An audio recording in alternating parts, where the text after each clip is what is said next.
नमस्कार. तुम्ही जर का आयडिया स्टेज किंवा सीड स्टेजला फंडिंग उचलत असाल ना, तर तुम्ही डायरेक्ट इक्विटी शेअर्स व्हॅल्युएशन करून कंपनीचं इश्यू करत नाही. कधी कधी तुम्ही सीसीपीएस किंवा यूएस मध्ये असला तर सेफ नोट इश्यू करता. तर आता आपण असं का करतो?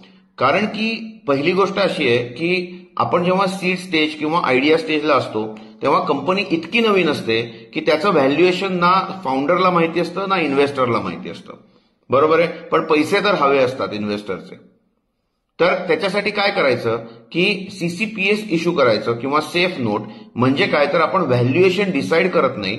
आपण असं म्हणतो की आता तुम्ही मला पैसे द्या आणि पुढच्या राऊंडला मी जे व्हॅल्युएशन अॅग्री करीन त्या इन्व्हेस्टर्स बरोबर किंवा व्हेंचर कॅपिटल फंड बरोबर त्या व्हॅल्युएशनच्या 20% किंवा 30% किंवा 50% डिस्काउंटला तुम्हाला तुमचे इक्विटी शेअर्स मी त्यावेळेला इश्यू करीन. बरोबर आहे. म्हणजे व्हॅल्युएशन डिसाईड करायचं नाही, पण तुझे पैसे मी वापरणार, माझं व्हॅल्युएशन हाय करणार, कारण की सेल वाढवणार, प्रोग्रेस करणार आणि नवीन फंडिंग उचलणार हायर व्हॅल्युएशनला.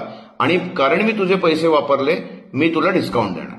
इतकं सिंपल आहे सीसीपीएस किंवा सेफ नोट SAFE.